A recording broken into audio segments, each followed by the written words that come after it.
Bonjour à toutes et à tous et bienvenue dans le podcast PMI France en scène. Le podcast qui permet de décrypter l'univers passionnant de la gestion de projet avec des leaders reconnus de la communauté PMI France. Je suis Soufiane Abouliatim, Social Media Manager et bénévole au PMI France. Chaque dernier dimanche du mois, nous vous présenterons un invité avec qui nous aurons des conversations pour tous, que vous soyez un chef de projet expérimenté ou en découverte de ce merveilleux univers, vous trouverez de l'intérêt à nous écouter. Nous partagerons des idées et les leçons apprises avec notre invité et bien sûr des key takeaways que j'espère vous seront utiles. Belle écoute à tous. Aujourd'hui, je reçois Bruno Dussante, président de PMI France. Merci Bruno d'avoir accepté cette invitation. Peux-tu nous en dire plus sur toi ? Merci pour cette invitation et pour cette première. Alors, moi, je suis ingénieur informatique de formation, plutôt spécialisé dans le développement logiciel.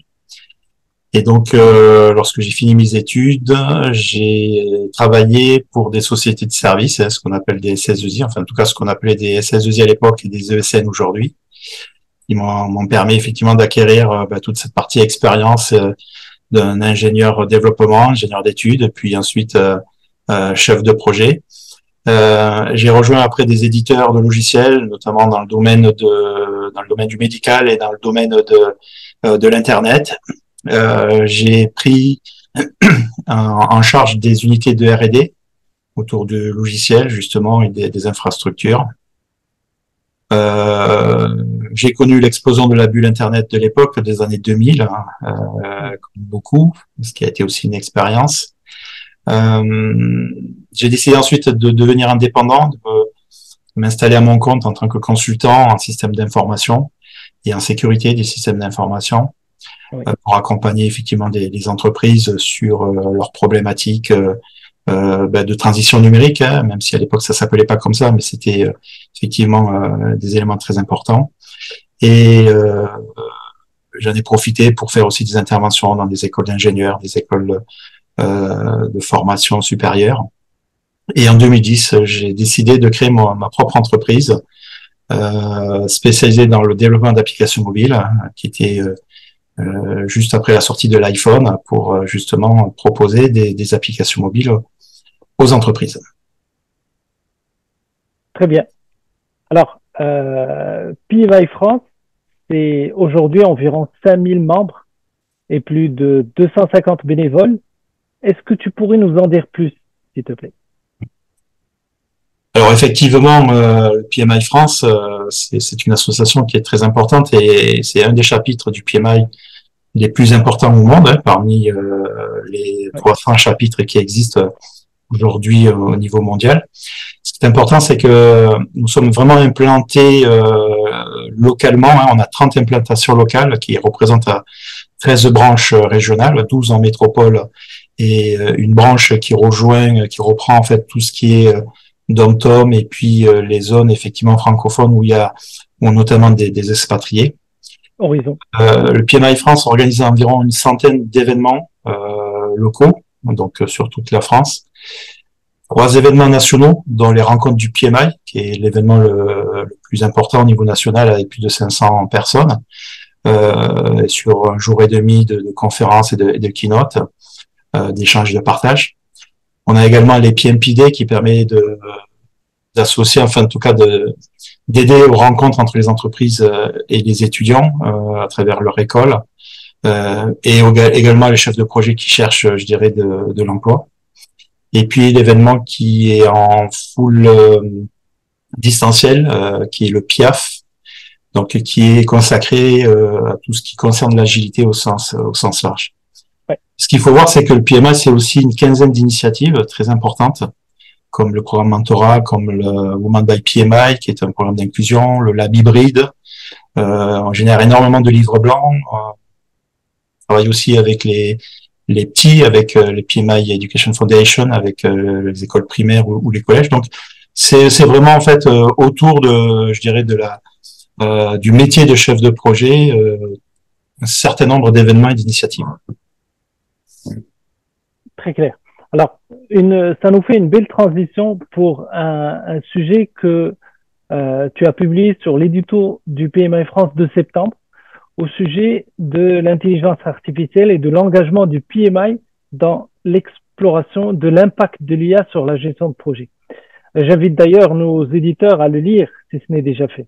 Alors, il est très ambitieux de prédire avec certitude comment le métier de chef de projet évoluera avec l'intelligence artificielle et les technologies futures.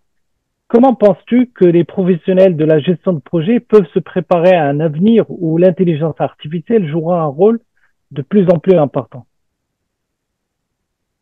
Oui, c'est typiquement des ruptures technologiques importantes. On en a connu d'autres dans le passé, hein, que ce soit, je prends par exemple l'invention de l'imprimerie, mais également la révolution industrielle. Donc, c'est des éléments, ou même l'Internet, hein, plus proche de nous. Ce sont typiquement des éléments qui amènent des changements au niveau des métiers au sens large. Et je pense qu'effectivement, le métier de chef de projet n'échappera pas à cette adaptation, en tout cas cette modification. Donc, je dis souvent qu'il y a trois questions que le futur chef de projet doit se poser. C'est en gros, qu'est-ce qu'il ne fera plus par rapport à aujourd'hui, en termes d'action, de tâches. Qu'est-ce qu'il fera différemment d'aujourd'hui et qu'est-ce qu'il fera éventuellement en plus par rapport à aujourd'hui. Donc, comme tu l'as dit, c'est quelque chose d'important, c'est-à-dire qu'effectivement, aujourd'hui, c'est encore compliqué de savoir exactement ce qui va se passer, même si des tendances, je dirais, sont en train un peu de se positionner. Ce qui est certain, c'est que c'est à chacun d'entre nous, à tous les niveaux, de réfléchir à cet avenir, à se forger aussi des réflexions, des convictions, à expérimenter, parce qu'aujourd'hui il y a un certain nombre d'outils, un certain nombre d'éléments qui commencent à émerger. En tout cas, le PMI et le PMI France aident effectivement à réfléchir et à se poser un certain nombre de questions vis-à-vis de cette transition. Ce qui est certain, c'est que il faudra s'adapter. Donc pour cela, ça veut dire qu'il faut comprendre ce que c'est que l'IA, quels sont les enjeux et quels sont éventuellement les impacts. Comme tout changement, il y aura des opportunités à saisir, des opportunités à créer. Et donc, il faudra être un petit peu à l'affût et être un petit peu malin pour essayer de se positionner par rapport à ça. En tout cas, je pense qu'il ne faut pas le rejeter, parce que de toute façon, c'est inévitable. L'intelligence artificielle sera là et aura un impact. Et puis, il faudra être aussi un petit peu vigilant dans le sens où, comme tout nouveau outils, nouveaux comportements, nouvelles tendances, il y a ce qui est positif et il y a ce qui ne l'est moins, hein, ce qui est plutôt négatif. Et ça veut dire qu'il faudra être aussi vigilant par rapport à ces aspects et savoir comment y faire face, comment les contourner, comment, en tout cas, l'utiliser à bon escient.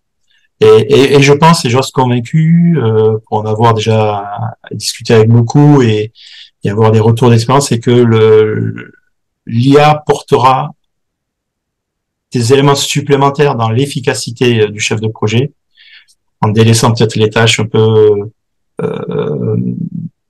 chronophages et puis qui n'ont pas forcément beaucoup de valeur. Donc on pourra s'appuyer sur de l'aide à la décision et que je reste persuadé que le chef de projet de demain sera un chef de projet augmenté, c'est-à-dire qu'il sera encore plus performant qu'aujourd'hui. Tout à fait. Alors, dans ce même esprit, à travers ton expérience et les projets que tu as pu mener, quelles sont les difficultés que l'on pourrait éviter dans la gestion de projet? Alors déjà, les difficultés, parce que c'est un petit peu le quotidien d'un chef de projet, c'est de faire face justement aux difficultés. Idéalement, c'est de les anticiper plutôt que de les traiter pour corriger leurs conséquences. Ouais. Alors, je vais peut-être positionner sur deux difficultés particulières. C'est le premier, c'est d'être vigilant de ne pas s'enfermer dans l'opérationnel. On a souvent tendance à dire qu'on a la tête dans le guidon.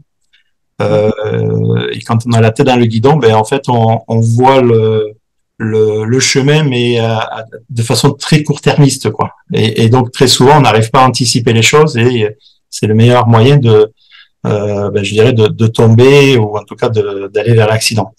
Donc l'idée, c'est de sortir de l'urgence et de savoir prendre du recul ou prendre de la hauteur pour s'obliger à observer un petit peu le contexte, tout ce qui se passe autour de nous, le chemin tel qu'il il se dévoile. Est-ce qu'effectivement il va pas y avoir des virages serrés qu'on arriverait mal à anticiper?